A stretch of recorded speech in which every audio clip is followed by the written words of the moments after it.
नमस्कार दोस्तों आज आप लोगों के साथ में हिंदुस्तान यूनिलीवर जो आपकी स्क्रीन में भी दिख रहा होगा दोस्तों, उसकी चर्चा करने वाला हूं।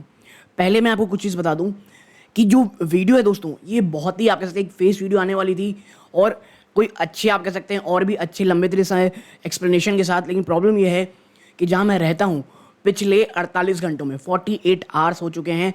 यहाँ मुश्किल से 2-4 घंटे ही लाइट आई है दोस्तों। और जो अब आप कह सकते हैं प्री मानसून जो भी था, जो जिस कारण बहुत तेज आप कह सकते हैं आंधी तूफान आया, पूरी इश्यूज हो गए, प्रॉब्लम हो गई है, तो मैं रेडियो रिकॉर्ड उतने अच्छे से नहीं कर पा रहा हूँ। बट हाँ, ऑलरेडी मैंने रिपोर्ट बना रखी थी, तो एक आप कह सकते हैं मैं यहाँ पर आपको एक जल्दी एक एक्सप्लेनेशन देने की कोशिश करूँगा। और हाँ, अगर आप स्टॉक में निवेशित या निवेश की सोच रहे हैं, मुझे लगता है उस चीज़ के बावजूद कि मैं फेस वीडियो नहीं ला पा रहा हूँ, बहुत सारे सवालों के जवाब आपको यहाँ पर मिल जाएंगे। और दोस्तों, अगर आप इस चैनल पहली बार आए हैं, प्लीज़ सब्सक्राइब का बटन दबाएं। और जैसा कि आपकी स्क्रीन में दिख रहा होगा, अभी भी मोर देन 80% ऐसे व्यूअर हैं दोस्तों जिन्होंने सब्सक्राइब अभी भी नहीं किया हुआ है चैनल को। सो प्लीज़ चैनल को सब्सक्राइब करके, वीडियो को लाइक करके और को साथ शेयर ज़रूर कीजिए। इस वीडियो को बनाने में, इस प्रकार की एनालिसिस करने में बहुत मेहनत लगती है दोस्तों। आप ऐसा करेंगे तो बहुत मोटिवेशन मिलेगा। तो अब वापस से आ जाते हैं अपने एनालिसिस की तरफ। देखिए, सबसे पहले ये जो चीज़ मैं उठाया हूँ, ये इनकी आप कह सकते हैं इन्वेस्टर प्रेजेंटेशन से ही है दोस्तों, हिंदुस्तान यूनिलीवर की ऑफिशियल ऑपरेटिंग कॉन्टेक्स्ट। इन्होंने बताया है कि क्या चैलेंजेस हैं अभी। और देखिए, ये जो चैलेंज है ना, सिर्फ एचयूएल की नहीं, तमाम एफएमसीजीज के सामने। सबसे पहले ग्रेजुअल वॉल्यूम रिकवरी। कहा यह जा रहा है कि हाँ भाई, आने वाले समय में जो रिकवरी है वो धीरे धीरे बढ़ती दिखाई देगी। और जो मानसून है ना, वो एक बहुत बड़ा गेम चेंजर साबित होगा।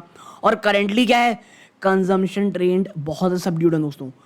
कमोडिटीज डिफ्लेशनरी, ठीक है। रीजन क्या है, एब्सेंस ऑफ प्राइस ग्रोथ, ठीक है। यहाँ पे अनइवन, और ये देखिए, ये तो सबको पता है, वेदर पैटर्न ने पिछले कुछ सालों में जिस प्रकार से हालत खराब की है दोस्तों, खास करके रूरल इकोनॉमी में, और जिसका इनडायरेक्ट इफेक्ट आपको एक्चुअल में देखने को मिल रहा है, ठीक है। अर्बन लीड्स ग्रोथ, ठीक है। अगर ऐसा होता है, अनइवन पैटर्न का ना आप देख रहे होंगे कि अर्बन में आपको थोड़ी बहुत ज़्यादा पॉजिटिविटी देखने को मिल रही है, ना करके रूरल में। हाँ, पिछले 1-2 क्वार्टर से कुछ रूरल्स में आपको अच्छे एक पॉजिटिव साइन होते दिखाई दे रहे हैं। और अगर मॉनसून अच्छा आ जाता है, यकीन मानिए ये बहुत ज़्यादा पॉजिटिव होगा रूरल इकोनॉमी के लिए और रूरल कंजप्शन जो बहुत सबड्यूड है उसके लिए। अब आगे बढ़ते हैं। नेक्स्ट देखिए, आपको समझ में आएगा, इस स्लाइड को मैंने इसलिए रखा है कि एक्चुअली कितनी बड़ी ब्रांड है। 5,000 करोड़ से ऊपर के टर्नओवर वाले brand, Surf Excel, Brooke Bond. और ये 19 ऐसे ब्रांड है, मैं आपको बता दूं, जिनका जो आप कह सकते हैं टर्नओवर है ना, 1,000 करोड़ से ज़्यादा है। 2,000 करोड़ के ऊपर के ब्रांड, डव, पॉन्ड्स, वेम, rain, clinic, life boy, glow and lovely, lux, Horlicks, wheel. 8 brand जो दोस्तों इंडिया के जो मोस्ट वैल्यूड हैं वो इन्हीं के पोर्टफोलियो में है, ठीक है। 3 ब्रांड्स ऐसे हैं कि जो अब वापस से 1,000 करोड़ के पास आते दिखाई दे रहे हैं। 1,000 करोड़ के ज़्यादा के brand, Comfort, Bru, Closeup, Kwality Wall's, Pears, Kissan और लैक्मे। और जो ये 3 ब्रांड है ना, जो अब 1,000 करोड़ में आने ही वाले हैं, वो है सनसिल्क, वैसलीन और बूस्ट दोस्तों, ठीक है। और ये मैं नहीं कह रहा हूँ दोस्तों, ये इनकी जो ऑफिशियल प्रेजेंटेशन है उसकी बात कही जा रही है, ठीक है। नेक्स्ट, ये है कंपनी के जो दोस्तों क्वार्टरली नंबर्स हैं। सेल्स की ग्रोथ 1% फ्लैट रही है। और यही कारण है स्टॉक जो है चल नहीं पा रहा दोस्तों। देखिए, ब्रांड्स बढ़ रहे हैं, ये चीज़ें हो रही हैं, इट्स ओके। लेकिन प्रॉब्लम है कि अब ऑलरेडी इतने ज़्यादा बढ़ चुके हो ना, कि अब आप देखो सेल्स इनकी जो फाइनेंशियल 23 में अगर आप देखोगे 14,693 करोड़ है, पिछले क्वार्टर से लगभग मात्र 1% ग्रोथ सेल्स में। एबिटा तो आपका घटा है, एबिटा मार्जिन आपका घटा है। तो आप समझ रहे हैं प्रॉब्लम क्या है। नेट प्रॉफिट में भी आपकी गिरावट है 6% की। और यही कारण है कि जो मैं कह रहा हूँ ना, जो रूरल, जो अनइवन वेदर है, रूरल में इकोनॉमी में जो एक कंजम्पशन की कमी है, इसने सबसे बड़ा हिट एचयूएल जैसी कंपनी को किया है। और जिस प्रकार से आपको पता होगा पिछले साल में क्या हुआ था, बारिश बिल्कुल बहुत ज़्यादा खराब हुई थी। इवन केरल जैसे स्टेट में भी आप कह सकते हैं सूखा पड़ने की हालत थी। लेकिन इस बार ये कहा जा रहा है कि इस बार भाई साहब अल नीनो नहीं आने वाला, ठीक है ना, अल नीनो नहीं आने वाला, बल्कि लाल लीना आने वाला है। और लाल लीना ये कहा जा रहा है कि अगस्त सितंबर के बीच सबसे शानदार रेनफॉल आपको होती दिखाई देगी।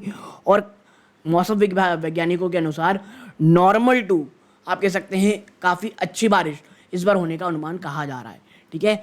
और देखिए ऐसा ये चीज़ बहुत बड़ा फैक्टर होगा, और देखिए यही एक बड़ा रिस्क भी पैदा करता है। अगर सब चीज़ें ठीक है, चलिए हो रहा है, लेकिन अगर नहीं हुआ तो भैया वापस से गिरावट हो जाएगी, वापस जो इतनी उम्मीदें हैं ना वो धराशायी हो जाएंगी, ठीक है। आगे बढ़ते हैं। देखिए ये इसलिए है, जिनको एचयूएल का पोर्टफोलियो नहीं पता ना, वो ये पॉज करके आराम से देख सकता है और उसको समझ में आएगा कि कितना बड़ा है। देखिए ब्यूटी, पर्सनल केयर, बीपीसी, और देखिए जहाँ जहाँ बीपीसी आएगा ना, ब्यूटी एंड पर्सनल केयर हो जाएगा, ये होम केयर ब्रांड है और ये फूड रिफ्रेशमेंट ब्रांड है। तो 3 कैटेगरी में आपको एचयूएल काम करता हुआ दिखाई देगा दोस्तों, ठीक है। पॉज करके आप आराम से देख सकते हैं। आगे बढ़ते हैं दोस्तों। ये अब आप देखें कंपनी का है कि 90 साल से ज़्यादा का बिजनेस कर रही है, और सबसे बड़ी चीज़ 9 out of 10 house hold India use 1 और मोर ऑफ अवर ब्रांड, यानी अगर 10 घर हैं तो 10 से भाई साहब 9 लोग तो कुछ ना कुछ एचयूएल का प्रोडक्ट यूज़ करते ही होंगे, ठीक है। तो एक फन फैक्ट था। अब आते हैं मेन चीज़ के ऊपर जो मेजर हाईलाइट है। देखिए अब आप देखें यहाँ पे कि जो भाई साहब होम केयर सेगमेंट है, जो 36% रेवेन्यू कंट्रीब्यूट करता है एचयूएल का, वहाँ पर एक डिमांड स्टेडी होती दिखाई दे रही है। कि जो लिक्विड बिजनेस है जिसमें एचयूएल एक लीड कर रहा है प्रीमियम प्रोडक्ट्स में, ठीक है, लेकिन हाँ कॉम्पिटिटिव इंटेंसिटी जो लॉन्ड्री सेगमेंट में है वो लगातार बढ़ती चली जा रही है, और इसका असर आपको एचयूएल के प्रोडक्ट में देखने को मिलेगा। एचयूएल जहां एक समय में बिल्कुल भी डिस्काउंट नहीं देता था अपने प्रीमियम डिटर्जेंट प्रोडक्ट में, लॉन्ड्री सेगमेंट में, आपको देखने को मिलेगा वहां पर भी कंपनी अब थोड़े आप कह सकते हैं डिस्काउंट देनी शुरू हो गई है। लेकिन हाँ HUL continue to hold its position which is reflected in the margin of higher segment. देखिए लेकिन मैं एक चीज़ बता दूं, एचयूएल का जो प्रीमियम प्रोडक्ट है ना लॉन्ड्री का, मैंने और भी कई यूज़ किए, बट मुझे ऐसा नहीं लगता कि एचयूएल को कोई टक्कर दे सकता है। हाँ एरियल एक ऐसा, एरियल या आप कैसे कुछ ऐसे हैं, लेकिन हाँ एचयूएल का सर्फ एक्सेल का जो ब्रांड है वो आज भी बेस्ट है। ब्यूटी पर्सनल केयर सेगमेंट जो 37% रेवेन्यू कंट्रीब्यूट करता है, उसने लगातार सेल्स में और मार्जिन में डिप देखी यानी गिरावट देखी है, और एचयूएल ने हाल ही में सेपरेट किया दोस्तों अपने इस 2 बिजनेस सेगमेंट को, ब्यूटी और वेलनेस और पर्सनल केयर को। उनका ये कहना था कि भाई जब हम ब्यूटी, वेलनेस और पर्सनल केयर को अलग कर लेंगे तो हमारा जो फोकस है, जो हमारी जो आप कह सकते हैं ऑपरेशन इफिशिएंसी है, वो बहुत अच्छे तरीके से बढ़ेगी। अब बढ़ेगी नहीं बढ़ेगी हमको देखना पड़ेगा, ठीक है। अब आते हैं आगे में, आप देखें जो कंपनी की स्किन क्लींजिंग सेगमेंट है दोस्तों, वो जो विंटर थोड़ा डिले हो गया था उसने इम्पैक्ट किया था। पिछली बार की बात कर रहा हूँ, इस बार की बात नहीं हो रही है। जहाँ पर ये पूरे साल भर का है ना दोस्तों, क्योंकि जहाँ पर एचयूएल ने कुछ प्राइस कट भी किए थे ताकि वॉल्यूम बढ़े। जो प्रीमियम नॉन विंटर पोर्टफोलियो था दोस्तों, let the hair care segments volume driven growth while double digit growth in the oral care segment was led by pricing, ठीक है। ओरल केयर सेगमेंट ने काफ़ी अच्छा किया था, नहीं पिछले साल पूरे साल भर में जो विंटर था वो काफ़ी डिले हुआ, जिस कारण इशू है। तो देखिए जो ये चीज़ें साल भर की बात बता रहा हूँ ना मैं आपको, इसलिए चर्चा कर रहा हूँ क्योंकि आने वाले समय में अगर देखिए फैक्टर सामने दिख रहे हैं, आने वाले समय में अगर भाई साहब मानसून सही टाइम में आ जाए वेरी गुड, रूरल इकॉनमी अच्छी, विंटर सही टाइम में आ जाए जो पिछले साल भी नहीं आया, तो आपके जो विंटर पोर्टफोलियो है उसमें बढ़ोतरी देखने को मिलेगी, ठीक है। तो ये तमाम चीज़ें आप में ध्यान रखिएगा। पिछले साल जो इश्यूज हुए वो इस बार अगर अच्छे होते तो कितना ज़्यादा फायदा हो सकता है, ठीक है। एचयूएल लगातार अपने कोर बिजनेस में इन्वेस्ट कर रहा है दोस्तों, लगातार जो प्रीमियम प्रोडक्ट है उसे डेवलप कर रहा है, और and expects that evolving distribution and rising e commerce अगर well for digital first brand. और जिस तरह से ई कॉमर्स चीज़ें बढ़ रही हैं, एचयूएल भी जो डिजिटल फर्स्ट ब्रांड है उसमें अपनी भागीदारी रखने की बात कह रहा है। अब बात करते हैं क्या फूड और रिफ्रेशमेंट्स की। देखिए वो 25% कॉन्ट्रीब्यूट करता है दोस्तों रेवेन्यू को, फूड और रिफ्रेशमेंट। इसका जो बेवरेज पोर्टफोलियो दोस्तों उसने एक मॉडरेट ग्रोथ दिखी थी, जबकि जो टी कैटेगरी है उसमें एक आपको गिरावट यानी डाउन ट्रेंडिंग देखने को मिल रही है। जो कॉफ़ी बिजनेस है उसमें डबल डिजिट में आपको ग्रोथ देखने को मिल रहा है क्योंकि प्राइसिंग बहुत हाई रही है। और मैं आप बता दूं जो आप कह सकते हैं प्राइसिंग है दोस्तों अभी कॉफ़ी की वो बहुत ज़्यादा ऊपर चल रही है, ठीक है। आगे बढ़ेंगे तो आप पाएंगे यहाँ पे नेक्स्ट चीज़ जो है कंपनी की जो आइसक्रीम पोर्टफोलियो है वो भी बहुत अच्छी है।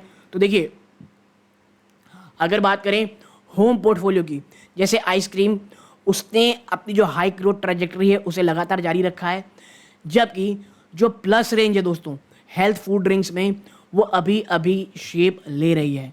मैनेजमेंट का ये मानना है कि जो हेल्थ फूड ड्रिंक्स है दोस्तों, उसमें लॉन्ग टर्म में हायर ग्रोथ पोटेंशियल का बहुत ज़्यादा फायदा है।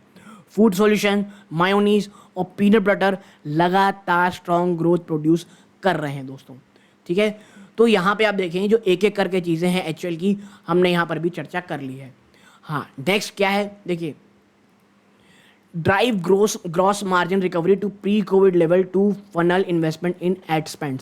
अब इसका मतलब क्या है, देखिए, जो ग्रॉस मार्जिन है ना, उस पर 320 बेसिस पॉइंट की ईयर ऑन ईयर आपकी एक्सपेंडेड देखने को मिल रही है टू 59%। क्यों? इनपुट कॉस्ट में काफ़ी करेक्शन हुआ है और काफ़ी अच्छा बेटर मिक्स किया गया है, जिसमें प्रीमियम आउट परफॉर्म कर रहा है मास ब्रांड का। और देखिए, एचयूएल का जो प्रीमियम ब्रांड है ना, वो काफ़ी अच्छा कर रहा है इंस्टेड ऑफ आप कह सकते हैं मास, आप कह सकते हैं ब्रांड से। मैनेजमेंट ये भी कह रही है कि ग्रॉस मार्जिन में आपको प्री कोविड लेवल आते दिखाई देंगे जो लगभग 54% थे, through end to end net productivity focus to funnel investment ad spending to stay competitive and capture growth in fast growing category. देखिए, यही होता है, एक्चुअली बस इतना ज़्यादा पैसा है, इतना कैश है कि वो लगातार एड स्पेंड कर सकता है। और एड स्पेंड पिछले कुछ समय में, पिछले कुछ क्वार्टर में एचयूएल ने बहुत बहुत ज़्यादा किए हैं, और इतने ज़्यादा किए हैं कि एक समय पे जो प्रॉफिट थोड़ा बहुत अच्छा होता हुआ आपको दिखाई भी देता था ना, वो एड स्पेंड के कारण नीचे आता था। और देखिए यहाँ पे a significant portion of these benefit has been reinvested towards higher A&P। मैंने आपसे कह रहा था ना, एडवर्टीजमेंट और प्रमोशंस में खर्चा किया जा रहा है। कितना? 23% का जंप है ईयर ऑन ईयर, और 200 बेसिस पॉइंट का year on year at 10.7% on quarter 4 of financial 24 versus 8.7% quarter 4 और financial 23, due to increased media intensity to drive growth in premium segment and support new product launches. देखिए, क्यों इतना खर्चा कर रही है, तो मैनेजमेंट कह रही है भाई देखिए, एक तो हमारे जो प्रीमियम प्रोडक्ट है उसको, प्लस जो लगातार हम नए प्रोडक्ट लॉन्च कर रहे हैं ना, तो उसको सपोर्ट करने के लिए, उसको मास ऑडियंस तक पहुंचाने के लिए हमें ऐड का सहारा लेना पड़ेगा ही पड़ेगा। आगे है EBITDA margin to remain range bound in the near term. EBITDA margin कोई बहुत ऊपर नहीं बढ़ने वाला, बल्कि एक रेंज बाउंड में ही रहेगी। एबिटा मार्जिन में बल्कि डिक्लाइन यानी गिरावट देखने को मिली है 20 बेसिस पॉइंट की year on year to 23.1%, 20 basis point का year on year quarter on quarter है ये दोस्तों। अ कंस्ट्रेन्ड एक्सपेंशन जो ग्रॉस मार्जिन देखने को मिल रही है दोस्तों 320 पॉइंट ईयर ऑन ईयर, वो क्यों है ऐसा? पहला, एम्प्लॉय कॉस्ट बहुत हायर हो जा रहा है दोस्तों, और जो अदर ऑपरेटिंग कॉस्ट है वो बढ़ रहा है, 120 बेसिस पॉइंट की बढ़ोतरी है। क्यों? क्योंकि रॉयल्टी और इन्वेस्टमेंट वर्ड कैपेबिलिटी बिल्डिंग, जो आपको पता होगा कि एचयूएल ने जो देखिए हिंदुस्तान यूनिलीवर जो है वो किसकी पेरेंट कंपनी है? यूनिलीवर की। तो वहाँ पे जो उन्हें रॉयल्टी पेमेंट ज़्यादा करने को पड़ रही है उसके कारण, और एम्प्लॉय बेनिफिट एक्सपेंस कॉस्ट वो लगातार बढ़ता चला जा रहा है, और जो कैपेबिलिटी एक्सपेंडिंग कर रहे हैं कंपनी इन्वेस्ट कर रही है उसमें, वो भी एक बड़ा कारण है। एड स्पेंड में बहुत बढ़ोतरी हुई है लगभग 200 बेस पॉइंट की, और lower other operating income due to termination of GSK consignment selling. ठीक है, तो इस प्रकार की कुछ चीज़ें दोस्तों कंपनी को बहुत ज़्यादा, क्योंकि पिछला जो साल गया है ना दोस्तों, वो हर तरह से जितना एक निगेटिव हो सकता है कंपनी के लिए उतना ज़्यादा रहा है। हाँ, मैंने भी नहीं एक्सपेक्ट कर रही है दोस्तों कि जो एबिटा मार्जिन है वो रेंज बाउंड रहेगा नियर टर्म में, और बहुत ही कम मॉडरेट टू आपका एक्सपेंशन देखने को मिलेगा मीडियम टर्म में। ठीक है, अब बात कर लेते हैं, ये तो निगेटिविटी होगी, लेकिन वो क्या चीज़ है, व्हाट्स ड्राइविंग ऑप्टिमिज्म इन हिंदुस्तान यूनिलीवर। भाई साहब, जब इतना ही तुमको प्रॉब्लम है तो इतना ऑप्टिमिज्म क्यों है एनालिस्टों का हिंदुस्तान यूनिलीवर में? देखिए, यहाँ पे है एक्चुअल के जो फोर्थ क्वार्टर के नंबर्स हैं वो बिल्कुल ही अच्छे नहीं गए दोस्तों। जो स्ट्रीट एक्सपेक्टेशन थी स्ट्रीट की, बाजार की, वो बिल्कुल ही अच्छे नहीं गए। लेकिन जो प्रभुदास लीलाधर है दोस्तों, उसने एक कॉन्स्ट्रेंट व्यू दिया है और अपग्रेड दिया है स्टॉक को। ब्रोकरेज ने ये कहा है दोस्तों कि रिस्क रिवॉर्ड रेशियो के हिसाब से बहुत ज़्यादा फेवरेबल है एचयूएल, और ये मैं ज़रूर कहूँगा डिस्क्लोजर के रूप में, भाई मेरी या मेरी फैमिली मेम्बर के पास एचयूएल हो सकता है फॉर अ लॉन्गर टर्म दोस्तों। और जो की ट्रिगर कहा जा रहा है दोस्तों वो ये है, पहला तो भाई साहब पिछले 4 साल में इसने कुछ नहीं दिया, तो जो बुरे से बुरा होना था वो हो चुका है। और वो निवेशक जो एसआईपी लगातार इसमें कर रहे होंगे कॉफ़ी कैन पोर्टफोलियो को लेकर के, वो काफ़ी अच्छा आपको आने वाले समय में ये रिटर्न दे सकता है। एक सिग्निफिकेंट री रेटिंग दिख रही है दोस्तों, क्योंकि unlikely given the high valuation, हाँ 2 गुना 3 गुना हो जाएगा, इसके लिए भी ये मना कर रहे हैं क्योंकि वैल्यूएशन अभी भी थोड़ी एक्सपेंसिव है। And the current market momentum is favouring cyclical stock, और जो अभी का बाजार है ना उस साइक्लिकल स्टॉक्स को बहुत ज़्यादा दे रहा है, तो ये चीज़ ध्यान में रखनी है, ठीक है।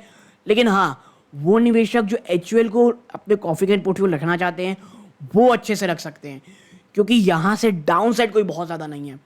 जो this view largely differ from that of the street as most brokerage slash the target price on the Hindustan stock. बहुत से अन्य स्टॉक आप कह सकते हैं ब्रोकरेज हाउस हैं जिन्होंने स्टॉक का टारगेट प्राइस को स्लैश किया, लेकिन मैं ये चीज़ बता दूं आपको, टारगेट प्राइस में स्लैश जरूर किया जा रहा है, लेकिन जिनके पास 2200, 2100, 2300 में है, इवन मुझे लगता है 2400 के आसपास भी है, और साल के अंत तक का आपके पास व्यू है, मुझे ये लगता है एटलीस्ट 10 to 15% का रिटर्न तो ये आपको आसानी से देगा, प्लस कुछ डिविडेंड भी आपको ये दे करके जाएगा, ठीक है। जो ग्रोथ आउटलुक है ना दोस्तों FMC जाइन का, वो बहुत ज़्यादा अनसर्टेन है। रीज़न जैसे मैंने बताया भाई साहब, विंटर अगर थोड़ा गड़बड़ हो गया, बारिश जिस प्रकार बोल रहे हैं वो नहीं हुई, तो ये चीज़ बहुत ज़्यादा हिंडर करेंगे HUL के ग्रोथ को, ठीक है। लेकिन एक री रेटिंग आप रूल्ड आउट ऑल टुगेदर भी नहीं कर सकते, यानी री रेटिंग हो ही नहीं सकती, इसके बारे में मना नहीं कर सकते, क्योंकि भाई साहब स्टॉक बहुत ज़्यादा कंसोलिडेट कर चुका है।